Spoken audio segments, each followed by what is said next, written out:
Hi there, welcome to Let's Talk Tottenham. We're back on a new preview for the Wolves game. Obviously, we've got the Pacos game to talk about as well. Joined by Eujin again. Eujin, how are you doing? Thanks so much for coming on. Doing fine. Yes, just getting over what happened yesterday. That's all, but doing fine. You'll notice via his name there, he's got a YouTube channel. Tell us about that for anyone who doesn't know or watch it or know anything about it. Brian, you there, Brian? Oh, he's got to get his coffee. Oh, you're talking to me? I thought you were talking to Eugene still. Yeah, still Eugene. I told you. Sorry, he's talking to me. Talking to me. Yeah. All right, sorry. Yeah, okay. Unless you don't want to plug it, you don't have to. But... Yeah, you plug your channel first of all. All right. Now, I have a YouTube channel called Spursuasian TV. Predominantly, what we focus on is more on the Spurs fans on the Asian side and being a bridge between Asia and the rest of the world. You know, the wonderful Spurs fandom worldwide, right? Yeah. Excellent. Make sure you subscribe there and like all the videos on there. Also joined for the first time, Brian Dagul. Brian, how are you doing? I'm doing good apart from the result, and I haven't had my morning coffee, and it is past 7 in the morning, hence why there is no camera shot. I will have it back up shortly once I've had my coffee, that's for sure. But pleasure to be on the show. Yeah, thanks so much for coming on, you guys. I know the time difference means it's a bit of a weird time. It's during the lunchtime for me. You notice that Brian's got a YouTube channel as well, fairly new channel, Tottenham On Tour. Tell us about that, where people can find it if they don't know about it. Yeah, it's Tottenham On Tour. We've been going now for about 2-3 weeks. I was part of Tottenham Away with Brian Ireland, Stelios and Shai. But because of the time differences and COVID and the world going back to normal and people working, the time differences just became not easily up to sort out and commit to doing those shows. So we've had to split. So we're now on Tottenham On Tour, me and Brian Ireland, and we have our 2 Brian show on tonight. Excellent.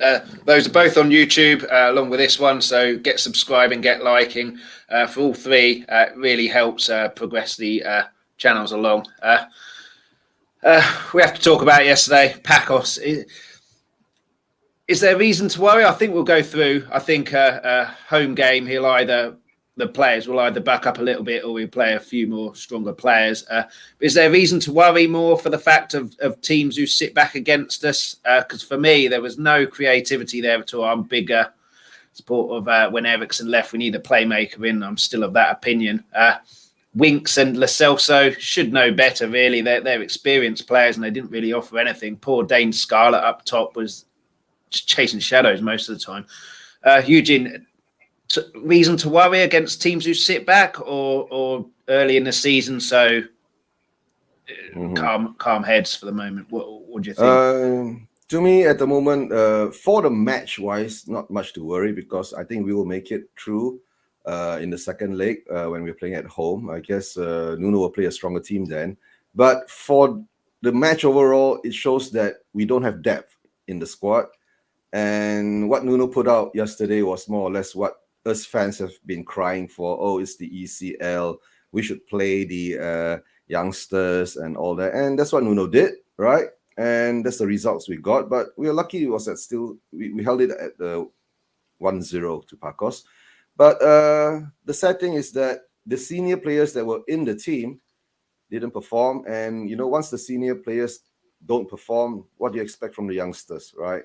The senior players should be carrying the youngsters, but in the end of the day, they went, I don't want to talk about it. Wings, no, don't go there. I'll let Brian do that. Yeah. What did you think, Brian, of the game and what it means for the rest of the season? Or do you think it's just a brand new season, essentially? We've only played 1 game, so it's no time to worry at the moment. Or do you think there are issues going forward there that we'll see throughout the rest of the season? I don't think there's issues so much as to affect the first team. I'm very happy none of them travelled and they're blatantly all relaxed and they're going to play in the game on Sunday. Someone's got an ice cream van passing them. Yeah, that's me. He always turns up. I haven't timed this very well. There you go. So that's not much to worry about. I mean, like Eugene said, the senior players in there had a chance to say, listen, I'm here, pick me. And it didn't. Don't get me wrong, this is highly embarrassing. And the banter that's going to come our way, totally deserved, is totally warranted. But I think it's a little too early to be concerned. I'm sure we'll walk it in the second half, but this is Tottenham, so who knows? Yeah, I'm not concerned with the actual result of the tie because, like you've said there, Brian, I think second leg will win that fairly comfortably and go through. But it just highlighted to me the lack of creativity and the lack of Lo Celso and Winks in particular. I keep picking on them, but they're experienced players. And I mean, our bench, I think the oldest person on the bench was 20, and you're looking to one of them to try and change the game. It's not going to happen. But Eugene, any highlights for not highlights, positive things from the game? Any positive performances, or was it just pretty much? To me, it's the only positive things that we saw Brian Hill play. Right, he did show a glimpse of what he can do, but I guess without the support, you can't do much of anything in the end of the day. Ryan Sessegnon did have a few good runs, but I think he's still a bit off. But I was a bit worried about how Romero performed, right? And we were hyping up on Niall John when he was playing in the friendlies, but in the end of the day, he didn't turn up to, or more or less, it didn't suit him because Winks was there, didn't give him much choice, and he was missing most of the match in the first half. Actually, he was missing most of the first half, so that was a surprise. Right? That was a surprise. But positive is, like I said, we know where we stand from the results, right? That's a positive, and let's hope Nuno knows what to do with it. Let's hope Nuno wants to do with it. Yeah. I mean, Brian, do you think it's a good learning thing for Nuno? He's learned a few bits about the players. He's given a bit of game time to some of the younger players to see how they handle it. And what do you think of Romero? Eugene's just mentioned it there. For me, he likes to tackle, and he seems to go into tackles where there's no way of winning the ball. If he does that in the Premier League, he's going to be turned and booked. So was that a worry for you, or do you think Nuno will have a word with him and that will kind of diminish? So when it comes to Romero, I've been saying on all the streams I go on, I don't want him to start against Wolves. Dyer and Sanchez have done absolutely nothing wrong, as much as it's a shock to actually say that. Can you believe it? Haven't done anything wrong. True. And they don't deserve to be taken out. And what kind of precedent does it set that you just bring a player in because he's there, not because someone's played badly? And the other reason I said that is because he's not match fit. He hasn't adjusted to the team yet. And you saw that yesterday. He was very rash with the challenge, may have picked up a little knock. And it just goes to show that he's not ready yet, fitness-wise, and adjusting to England for a Premier League start. So I'm not too concerned about that. Brian Dagul, as everyone's saying now, I was very, very impressed with. He held the ball well, was very, very always looking positive and wanting to go forward. So I was pleased with him. I mean, Dane Scarlett didn't even get a look in, bless him. No. Niles John didn't have the best of games, but you know what it is? You've been saying, Chris, about Lo Celso. I still think he's going to have a great season. You've got to remember, this guy has been injured. Giovanni Anderton, as I call him. And literally, he's got to get back into the swing of things. And yeah, you're going to have a rough game, and it's going to look bad because you're a senior player in a game at Portugal with a bunch of nobodies. But he'll come good. Winks, goddamn, it was woeful. And yeah, it's just got to change. It's just not good enough. It's just not good enough.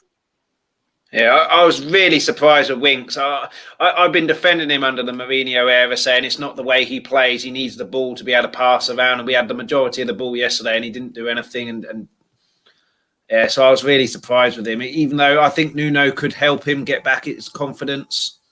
But I think to get back his confidence, he has to be playing every week, and he ain't going to be playing every week because he's well down the pecking order. In terms of the Man City game, it was complete chalk and cheese, those two games. Man City game, bang up for it. I know it was different players, first 11. Bang up for it, known more so than Tanganga, Skip as well. Do you see the same way of playing, Eugene, against Wolves? That's what we're here for, talking about Wolves, that it will be get into them quickly early doors, or do you think it'll be a different kind of game because Man City are Man City, so will attack us? West Wolves maybe a bit more conservative, play on the counter-attack with Traore and look to Ximenez to kind of hold it up in transition. Yeah. I think for the Wolves game, I think Nuno will have it covered, right? He will know the players intimately. He's been in charge of them for the past 4 years. So he will know where the weaknesses are and where the strengths are. It's just see whether we are going to sit back or we are going to attack. Or let's see how it goes. But Wolves has never been an easy, easy venue for us to play in. All these 4 years they've been around. But I think Nuno have it covered. And that the first 11 that we played against M City should stick to the first 11 that we played against M City, right? And let's see how we build from there. And maybe a few tweaks here and there. We'll be more attacking than more defensive against Wolves. We've got a comment in from Darryl Denton. I'll come to you, Brian. Last night proved you can't fall asleep at the wheel in the transfer window. Do you think that's true? Do you think we've still got 11 days left? Do you think we'll bring more players in? Obviously, this Kane saga is going to go on and on until the final day. But ignoring that for the moment, do you think we'll bring players in, or do you think what we've got now is what we'll have come the 1st of September? So, Chris, it's my first time on your channel, so I'm going to try and keep my Levy antics and rants to a calm state. But listen, that's all right. This is an open forum. You can say what you want. It's a great comment, but it happens every single season. Once again, we're linked with all these big names like Sabitzer at the beginning, and what was the name? Martinez. I mean, the Martinez one. This is the part I don't get. Apparently, we had the deal agreed before the Lukaku one. So why didn't we sign it before the Lukaku one? So the Lukaku one wasn't even an issue. If you've had a deal accepted, get the guy over, do it before Lukaku goes, you got the player. But it's always the same. Hot air, let's pretend we're buying these players. We're interested. I mean, let's just take Tomiyasu as an example. The biggest example to show that this is not Paratici. Paratici is getting these players to talk to us, but these antics are by one man and one man only, and it's going to happen time and time again. And you know what? Yesterday just showed, listen, this is what I've got. The players that I didn't bring, like the Sifokus, the Ndombele, the Auriers, I don't want them in my team. Well, maybe not Ndombele, but you know what I mean. They're not part of the team. So this is what I'm left with. And again, we're left with this. And it looks like, who knows, Vlahovic, I finally got to know his name, could be going to Atletico or Man City are in the race now. The whole Harry Kane saga, we don't know what's going to happen. It's once again just another huge mess, typical from Tottenham. We've been told it's going to be different. We're listening to the fans. We're doing this, we're doing that. And once again, it's been lies. Yeah, I mean, spoke to Eujin about this last week. What's your thoughts on the Harry Kane saga and everything that's gone on? My personal view, I think Levy, Man City, Kane, and his brother have all made big errors in this, and it's just become an absolute mess. But where do you put the blame? What do you think's gone on? And I mean, what's your take on it? So the whole thing has been handled absolutely pathetically. I mean, the first mistake was Harry Kane said he wasn't going to talk about his future until after the Euros. He's focused on the Euros. Yeah, that changed. The Gary Neville thing. That changed. I mean, there was something that broke on Sky Sports. Then he did that interview, obviously. Then there's this gentleman agreement. And as I said, a gentleman's agreement with Daniel Levy is like going for a prostate exam and finding out your doctor's Wolverine. It's just been handled badly by his representatives, by him, by Levy. What they should have done is exactly what Jadon Sancho and Dortmund did last season. This is the amount. You can have him. You've got till this date. And if you don't do it by this date, forget it. It's gone on and on and on. It's Man City. I'll take it. I mean, Harry Kane should be feeling not bad from us. Should be saying, "Listen, Man City, you said you want me. I've kicked this off. Where are you with this bid? What are you doing?" It's made him look stupid. I'm not happy with not commenting after the game or before the game. The silence is deafening. It's just once again another total PR disaster by the whole club. And as I've said before, I don't believe a single word that comes out of the club's mouth unless it's the stadium announcer reading the team sheet out. That's the only guy I believe. Yeah, I mean, Wolves game. He's back in training now. Will he play? Will Kane play, Eujin? You said you'd stick with the first 11. So if Nuno does that, does Kane feature on the bench, or is it again another what is happening here? Kane hasn't featured again. What would you do, and what do you think Nuno will do, or are they both the same? No. If I was Nuno, what would I do? I will more or less put him on the bench, right? But first of all, Nuno has to see whether he's fit enough to play. Even if he's at 80 or 90%, I'll still put him on the bench because, like you said, just in case we can't break the Wolves' defense down, then maybe we'll bring Kane on, and Kane might do something different to help the team win the game. But going back to the saga, I think this saga has actually started a long time ago. I think it was during the Poch era and all that. And since Levy has not put in the players and have the ambition that Kane has, right?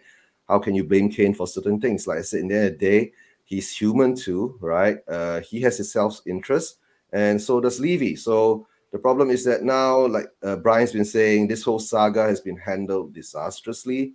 And Levy has done a masterclass again because he has deflected all the issues onto Kane, okay? And more or less turning Kane into the bad guy and try to turn himself into the, savior, right? So if Kane leaves for the correct amount, he will more or less, most of the fan base will say, hurrah, right? And if Kane doesn't leave, right, then he will be say, oh, I kept Kane in our team. But in the end of the day, like I've been saying before in a few shows behind, we'll have to go in the Cody stance, right? And what Brian says that Levy is a liar because Levy has already said, right, he's not supposed to be sold to a Premier League team. If you want to leave, go abroad. That's all. Go abroad, right, Brian? Completely. I mean, for me, Harry Kane stays on the bench even if he's fit, because the team, like I was saying with Romero, the team played wonderfully, and really, what I loved as well was the team effort. Everyone was working for each other, and we know what's happened when we've rushed Harry Kane back or put him in straight away. It disrupts the team. He ends up doing nothing. Harry Kane has got to earn his place back, and if the players are playing well, just because you're Harry Kane doesn't mean you just walk right in. I'm sorry, you've had your if this whole transfer saga hadn't started, then of course you think, okay, Harry Kane's fit, Harry Kane plays. But now you've got to earn your spot and show some respect and take your punishment and lick your wounds. What kind of message did it send out if Harry Kane just walked straight in? Again, how demotivating and unsettling would that be? I bench at least. Yeah. I mean, I said on Tommy's channel yesterday, anyone who doesn't listen, Tommy Talks Ball, he does a show Friday afternoons. When you finished here, go over there on YouTube as well. It almost seemed like that the Harry Kane saga brought everyone together, fans and players, because the players looked so hungry again. The storming in and fighting for each other. There was a moment in the second half, Dele Alli had a 50-50 and won it, but it kind of ricocheted away from him. And then Bergwijn was there to run after it and clear it out for Dele. So the teamwork was all back. And it wouldn't surprise me if the Harry Kane issue has brought the team closer together. I remember Guardiola was saying that we were the Harry Kane team 4 years ago. But yeah, I mean, how do you think the players, let's say Kane stays, how do you think the players will react to Kane coming back in the team? Obviously, he didn't congratulate them after the City game. Historically on Twitter, it's a congratulations after every win. Not necessarily to each individual player, but on his Twitter handle saying congratulations. There was none of that, but he congratulated a golfer. Like you said, Brian, silence speaks volumes. And as much as he might be angry with Levy, which he is, he should be angry with himself and his brother, because I cannot understand why he doesn't get a release clause in that contract 3 years ago. But then, like I said, everyone's made mistakes. Levy should have been saying, it's 150 million. You give me 150 million, he's yours. And then that mess stops all of this mess. Now it's too late, I think. 11 days is not enough time to sell our best player and get another player in. But yeah, Brian, I've waffled there. How do you think the players will react to Kane coming back in the team, into the squad, into first team training? Do you think there'll be some animosity there? Do you think he'll have to earn their respect again and apologise? Or do you think it'll be like nothing's happened? You know what? I mean, I think they all knew before he put the request in. You could see the hugs at Villa and at Leicester. It looked like they knew. But I think the way it's been handled since then may have just ruffled a few feathers. And it should have done. To not congratulate them, to keep this radio silence. Like the way this has been handled by everyone, Harry Kane is damned if he does and damned if he doesn't. Or because, you know what I mean? If you said congratulations to us, if the deal to Man City is going on, how does that look upon the Man City players? he has got himself into a situation. Now, Harry Kane is very lucky because he's got the reputation of being the model pro, never in trouble. He doesn't throw his toys out the pram. Well, he's done it now. I think if he walks straight back into the team, there may be a few issues. I really do. If he walks straight back in, I think there'll be some very, very harsh words said, not just to him, but to the board, to the managers. I think a lot of them are hurt. I think a lot, because also with us not knowing what's going on, we haven't been able to predict what we're going to do or bring in players for the future. So we're just stuck in no man's land. Nuno must be going, oh my God, what is going on here? It's just, I can see people like Delhi welcoming him. They've got history. But I think that people like Højbjerg, who've got a bit of brawn about them and a bit of steel and know what it's like, and this personality to be holding those, I think he may have some work to do there, and rightly so. So I think he will have a bit of a hard time. If he walks straight back in the team, it will be a lot worse. Yeah, I mean, Eugene, are you worried about what's going to happen? Darryl, again, if Kane goes, we're depending on Son only. He's only capable of getting double-digit figures in goals and assists. He's quite worried. Are you worried if Kane goes, or do you think the Man City game showed that we can be an attacking force without Kane and cause problems? Yeah, Chris, just to let you, this is my opinion, right?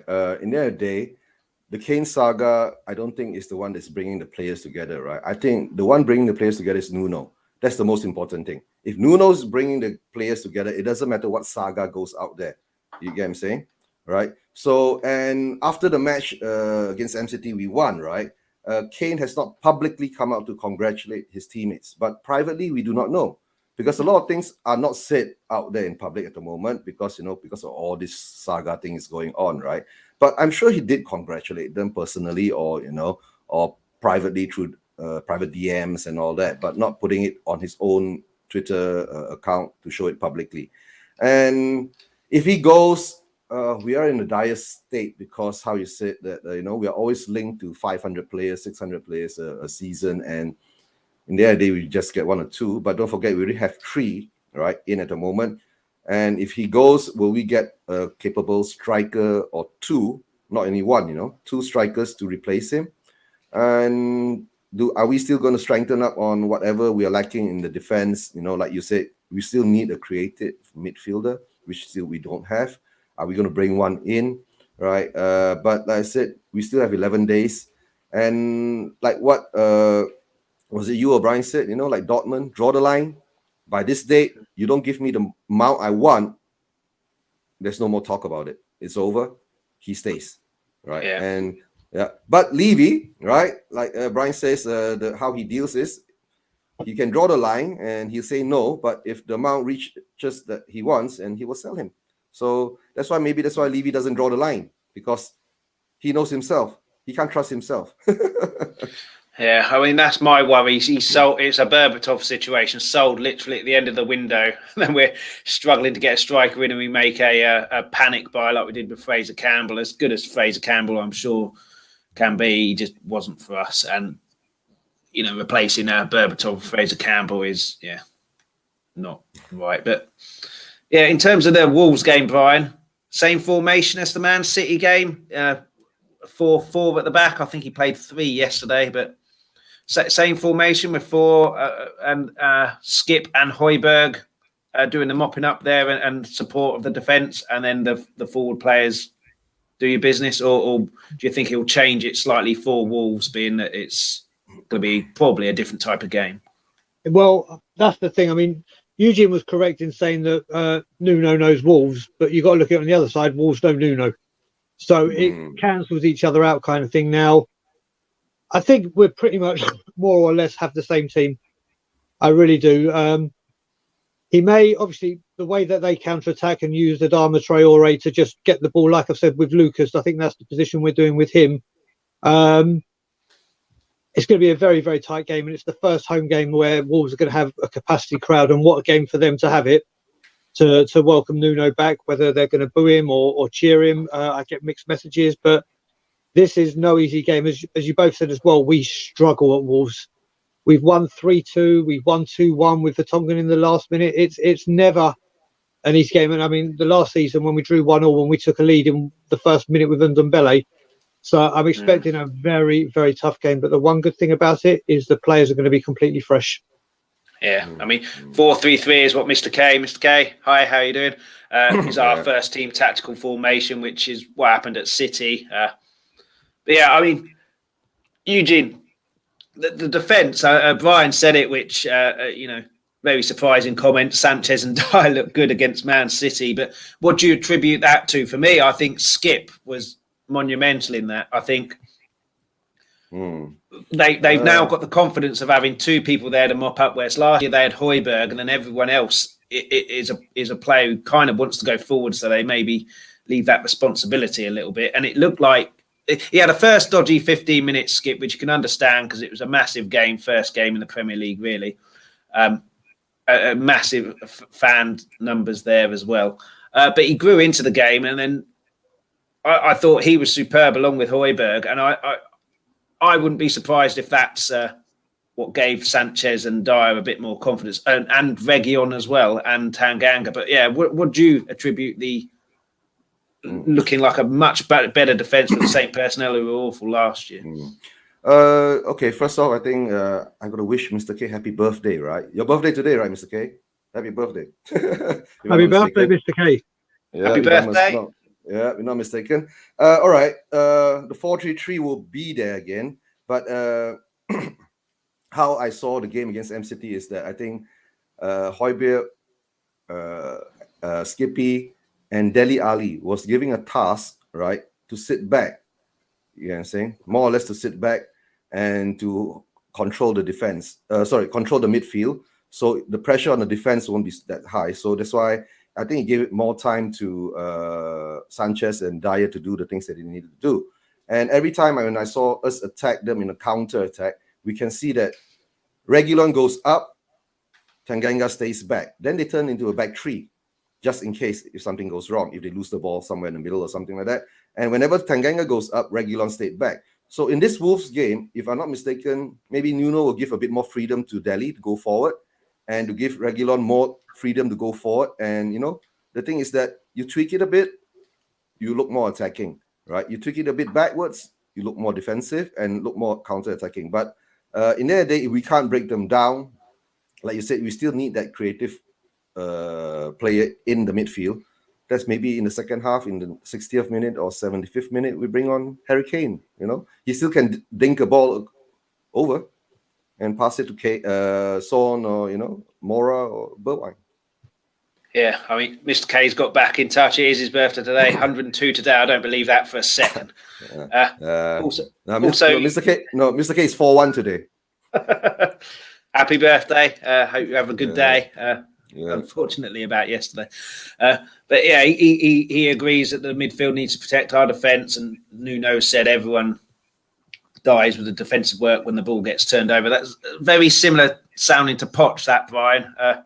Do you agree with that, or do you think there's another reason for the defence looks so much better than they did last season?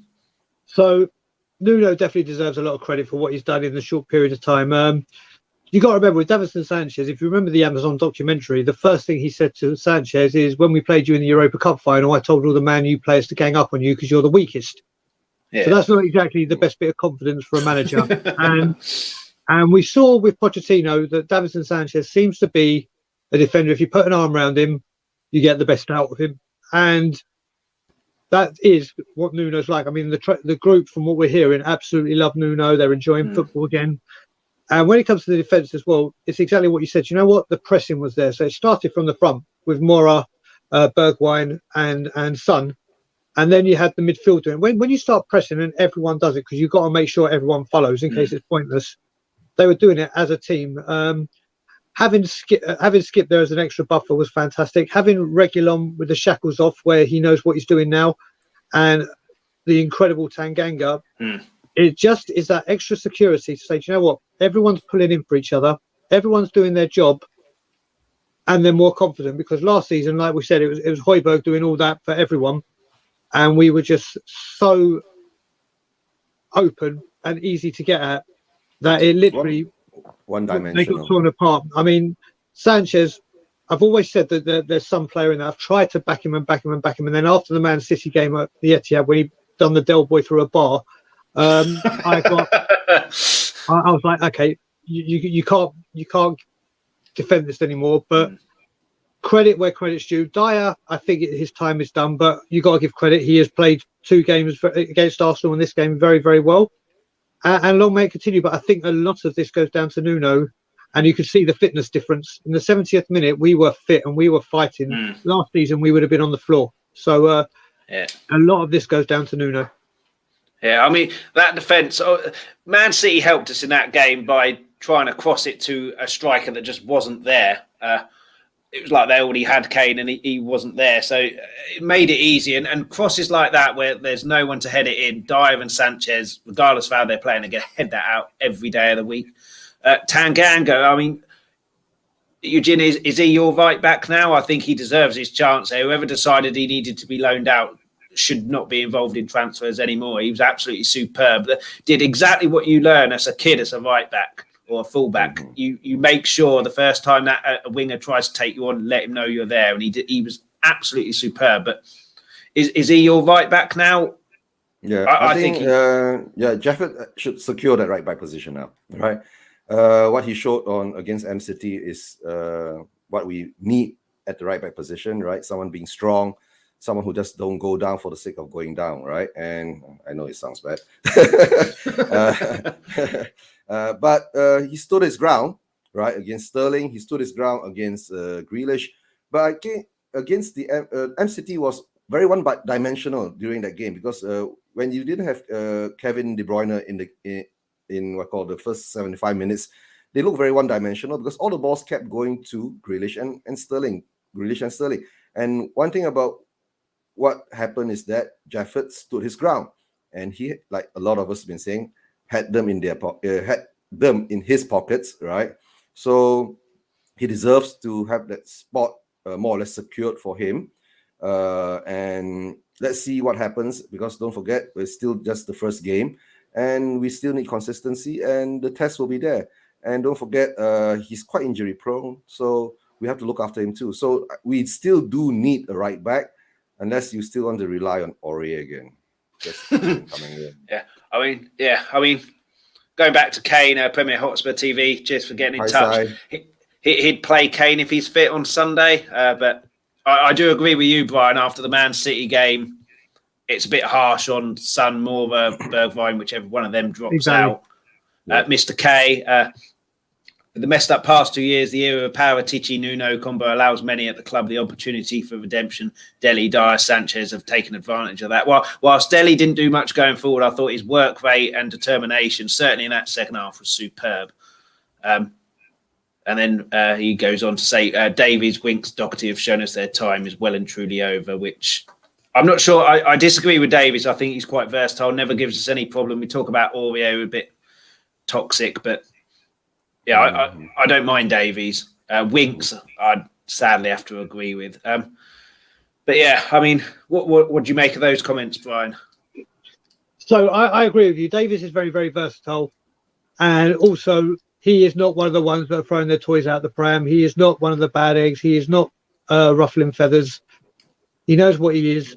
He's there to do a job, and he tries to do it at his best ability. And we need someone like that who's versatile and can chip in and play the games that are needed. As for Doherty, I want to see him up until January. He's the one person I'm giving until January because under Nuno, and we know what he did with Nuno, you cannot get away from what he did at Wolves. Second best right back with goals and assists, only second to Trent Alexander-Arnold 2 seasons in a row. Winks needs to go. Aurier needs to go. Sissoko needs to go. I still want Dele to go. I still want him to go. He's got to show me a lot more. But Sunday was a very good start. Yeah. So are you with Dele? He needs to show that consistently now for you. Not just one game and then leave it a month and then do it again. We've had the flashes of 1 game, 2 game, and then we're back. He needs to show that he's back, not being the player he was because it looks like he's in a different position, but his commitment, his passion, and his form back to obviously the Dele we know compared to the Dele we've grown to be very, very irritated by. Yeah. And then, I mean, that defence at Man City, like we've said, superb there, and reasons for that. And I would say one of the big reasons, like I've said before, is Man City were trying to play it to a striker in the box that wasn't there. Wolves will be very different because they've got this guy, Ximenez, back, which, firstly, great to see him back after that horrific injury. I do question whether he'll go for headers like he used to and challenges like that, because in the back of his mind, he will be wary about doing some more damage. But Eujin, do you think he'll cause us problems in the way that Man City were hoping whoever was in that box will? Or do you think he'll be a bit less hesitant, and if our defence are attack-minded in the sense of in the challenge like they were on Sunday, that he won't cause us that many problems? What do you think about him? Because I did watch the Leicester Wolves game, right? And what happened was that Traore does what Traore does. He will bomb down the left or the right wing or right through the center, even goes through, but he still doesn't have the end product. All right. And if I'm not mistaken, there has been some medical kind of condition for Ximenez, is that if he hits the ball more than 10 times, they will have to take him for a checkup or something like that. So I think that will be in the back of his mind. But the game against Leicester last week, which I saw, is that he did go for a couple of headers in the box, but he only got one to actually got his head on, and it was a bit off. So I think that will still play in your mind. I mean, as anyone, if you do have such a serious injury, which nearly could have made you into a vegetable, right? So it will play in his back of the mind. But hard to say. At the moment, with the form which Sanchez is in, and with Dyer is in, we saw that Dyer did quite a few hit clearances on Sunday for us. So, and I think he's been having a lot of practice with the neck muscles, going like this, try to get the ball further away. Not like last season, every time he hit the ball, it fell in front of him, where the player could just take it off of him, right? So I think Nuno is knowing where his weaknesses, do neck muscles, and I guess we should have that covered because in the match against Leicester, they weren't that in the attacking sense. They weren't that they didn't show much teeth. But don't forget, they're at home, right? So, and the fans are back. One thing about it, the fans are back, and the fans will let you know when you're not performing, right? And the fans will let you know when you are performing, like what happened to us on Sunday. Remember, every tackle we put in,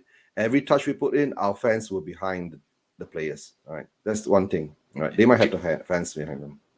Do you think, Eugene, fans will make a difference this season? Because it wouldn't surprise me if Liverpool won the league, because Anfield is an awful place to go to when it's full and raucous like that. And our ground Sunday was the loudest I've heard that by quite a distance. So, you were there. I think, I tried appearing on your podcast. I know. Thank you. Got two words in before the internet cut out every 2 seconds. But do you think fans will make a massive difference this year? Because I think they will, certainly at the start of the first 2 months. So this could be an even tougher game against Wolves because their fans will be bang up for it like we were on Sunday. And that translates down to the players. Yeah. Don't forget, there weren't any draws last week. Out of 10 games, 9 home wins, only 1 away win. So I guess the fans will make a difference. Like you said, for maybe the next 1 month or 2 months, right? Then once everybody gets used to the same scenario again, then you go back to more or less a normal cycle. But hard to say. It might end up the whole season, the fans are going to make a difference, right? So let's see how it goes. Yeah.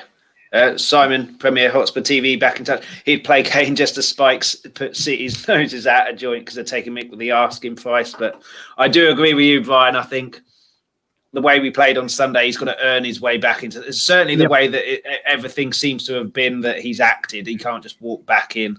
Mr. K said, Ximenez, incredible striker, someone I wish we had at our club. I would agree with that 2 years ago, I think. But I go back, I think this head injury is going to change his game, and it would not surprise me, sadly, if he retires in the next year or two. But how do you think he'll get on against us on Sunday, Brian? Do you think he'll be back to the Ximenez he was, going for every single header and 100% as he was? Or do you think he'll be holding something back? And do you think that the message from Nuno will be get into him early doors, show he's in for a battle, and that might put him off a little bit? So do you know what? I'm amazed he's come back as an outfield player with that kind of injury. I mean, obviously we know Peter Cech came back and he had the helmet, but I'm amazed that he's come back. Good for him. It's amazing to see he's recovered. But like you said before, I get so worried with him going for a header. It's like, even if he bottles it and that split second and then goes for it, that split second could be a huge dilemma and cause a huge injury for him. I don't think you can be the same player after that. I mean, it's always going to be like when people come back from a broken leg, they go and they're nervous for their first sliding tackle, and then but this is a totally different ball game. I mean, he is a wonderful, wonderful striker. But like you said, 2 years ago, I would have taken him all day long. Right now, I just wouldn't for those reasons. I mean, his insurance must be through the bloody roof. And you know what? Saying all this, he's just destined to score against us. He's come back to the game at home. He'll get a rousing response from the crowd. Nuno's back. He's back.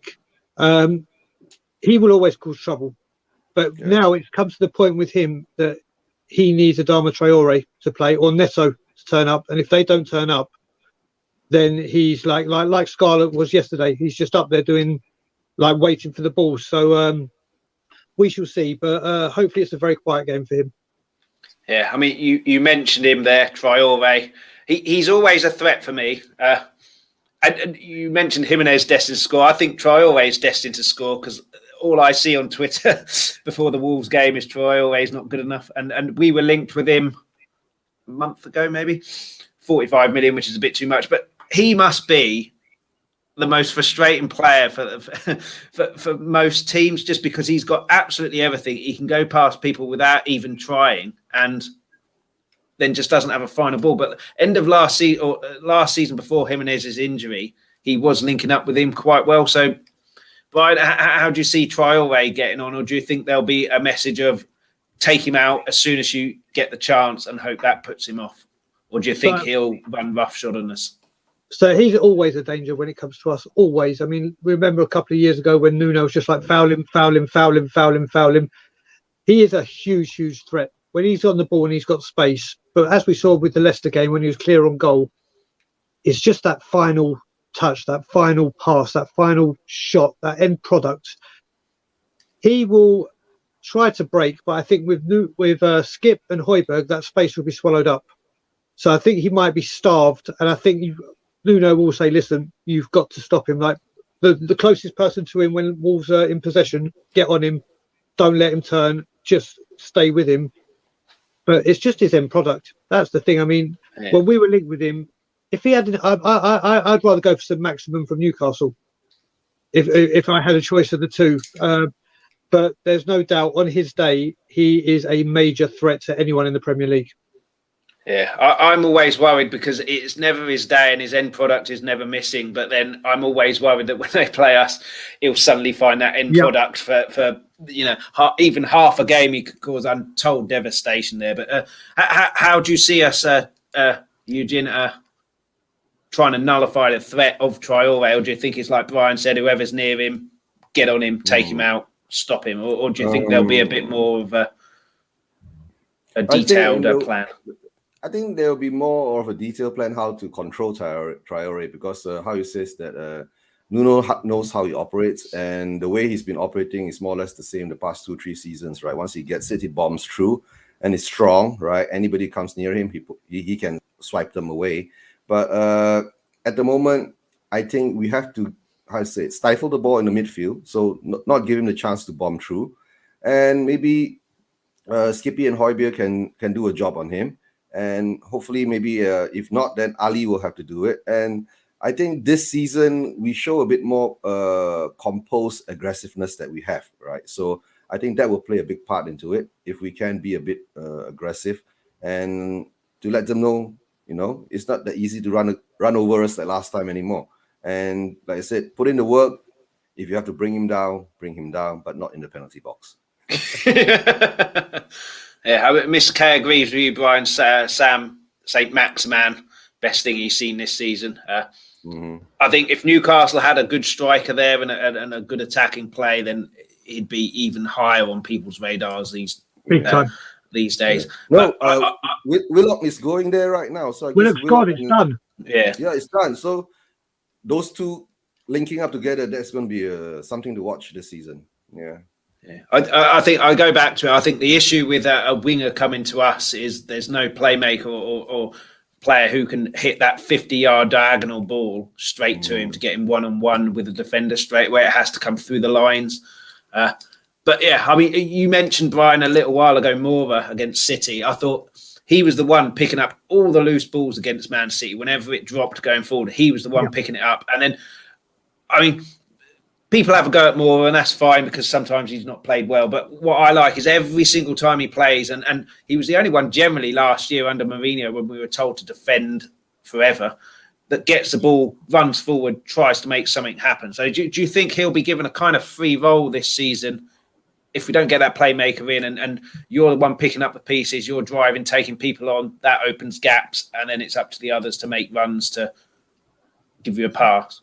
So I've said, I think Nuno is using him kind of in the role that he used Traore. Obviously, he hasn't got the build or whatever, but he has got the pace and the work rate and the dribbling skills. I mean, he had a good little spell under Nuno, under Jose when he played in this position, and then went out of the team. And I think pre-season, and then obviously against Man City, I thought he was tremendous, playing with a smile on his face. But also, what I'm liking about him is when he's going forward, like that one that Bergwijn missed, where he should have really scored to make it 2-0. He didn't pass that ball; it got deflected off. But he's trying to be progressive. He's trying to be offensive, and that's what I'm loving. It's not let's get 10 yards and pass it sideways or backwards. He's trying, and a lot of the times it's coming off. And his turnaround has been absolutely outstanding. And I'm so happy for him. I've actually gone on record to say that I think he potentially could be our player of the season this year. Yeah. What do you say about that, Eugene? Do you agree? Mora, like I said, Mora has to be supported whenever he goes on his runs, right? Last season, whenever he got the ball and he went on his runs, there was never much support on his left or on his right. And whenever he hits 3 defenders at one time, you're obviously going to lose the ball. You know, one person bringing the ball against 3 defenders, and he didn't get the backup to put it to where, or when he loses the ball, somebody backs him up to try to cover his what he's lost. But this season, I think what Nuno has done is that I think he's given him a bit more support. While once you go up, you're up attacking in 3s, you know, 1 carrying, 2 supporting. So, and what Nuno has done with Mora, I guess, like I said, using him, what Brian is saying, using him like Traore, but giving him a bit more support and letting him have the freedom to pick the passes that he wants to pick. Not the long pinks, but maybe the short 5-10 yard passes in between to make it a triangle between the front 3. You see, against Wolves, it will depend because they predominantly play with 3 at the back. Okay, and let's see how our front 3 cope with their back 3. That's how I see it at the moment. So if somehow or another, while all this is happening, you might get a free Ali on the way, or maybe a free Højbjerg on the way, helping out in the attack. You see, yeah. I mean, Son for me is an interesting one, Brian. You mentioned the whole Kane situation. If he comes back in the team, could put noses out of joint. I think Kane stays or Kane goes. I think Son. I think he was probably not hurt, but a little bit disappointed with the whole "you're the Harry Kane" team because he carried the team a lot of times when Kane got injured during the Poch years. So it wouldn't surprise me now if he ends up maybe not leading scorer for the Premier League, but certainly for us by quite a distance and in the 20s. And yeah, I mean, there were a couple of times in that game he didn't take Ake on or whoever was on. He kind of held back and then turned backwards. But then the goal must have been Nuno saying to him, just take him on. And then what a finish. But I'm slightly annoyed with the whole Son situation. I bottled getting 7 Son on the back of my shirt, so I've got a blank shirt. But I think he could be our proper main man, even if Kane stays. I mean, fantastic player, signed a 4-year deal, seems to love Spurs, even though he's not had no real affiliation with them in the past. But yeah, how do you think his season will go? So with Son, he will be the main man. There's no doubt about it whatsoever. I mean, I'm happier that he signed his contract than what's going on with Kane, because what Son brings to the team on the pitch and then obviously financially from across the world, hands down, is a lot more than what Harry Kane brings in. I don't think he's a striker. I don't mind him playing up there occasionally, but putting all that responsibility on him. And if you look at it, if Kane does go, we've lost 12 Premier League goals from Bale, 20 odd from Harry Kane. So you're looking at 30 plus goals. That's a huge, that's a huge weight to put on Son's. And someone gave me a stat that with his 17 Premier League goals last season, 14 of them were scored in the first half of the season, and 3 were scored in the second half. Now we know Son has dips in form and he goes quiet. And I've said it before, he's overplayed and undervalued. And we can't keep doing this. We need help. I see Brian Hill as a replacement, so if he does go up front, but that's not the solution. We need to be able to rotate. If we put Hill on to give Son a rest, who goes up top? You can't put all the weight on Scarlett. We need reinforcements, but there's no doubt in my mind that Son will be the face of Tottenham Hotspur, and he'll do a bloody good job at it as well. Yeah, I think the majority of Spurs fans love Son, don't they? I never see anyone have a bad word against him. Simon's asked here, would you take Traore at Spurs? Daryl's pretty much answered how I would. No, because we need the end product, which if he had the end product, I think he wouldn't be at Spurs anyway, because a top team would be after him. Yeah. But Simon, at the moment now, we'll take anybody at Spurs. We haven't got anybody. Right? Come on. Wake up, Spurs fans. You know, we're going to end up with the 3 players that we had early in the stages, and then we'll lose Kane. And then we won't even have a backup striker or any striker. And we've got to pity Son again, right? He has to play the right wing, left winger, plus striker. But at the moment, as you said, Traore, I'll take him. Because we've been linked to too many players and none of them has materialized, okay? So I don't mind. I'll take him if the money is right, but not at 45 million. Question for you, Brian. Simon's, you want a real leader at the back? Would you take Cody from Wolves? So it depends. If it was a back 3 we were playing, I'd be more inclined to take him, because we know that they played a back 3 and he was instrumental. And then when they went to the back 4, he got found out. Don't get me wrong. He's a great character. He's a great communicator. But in a back 4, I don't think I would. In a back 5, then I may talk. But just not for me. I don't like bringing in all the time ex-players like, oh yeah, come to my club, I'm here now. Oh, come work with me. Listen, we've got Tomiyasu, we've got Milinkovic. I mean, the list goes on and on and on. We need another defender. If we don't get Romero, another partner, and more competition for places, what was the point of bringing in Romero? You need a partner with him. We shall see what happens in the next 2 weeks. But Simon, my man, if it was a back 5, like I said, maybe. But in a back 4, no.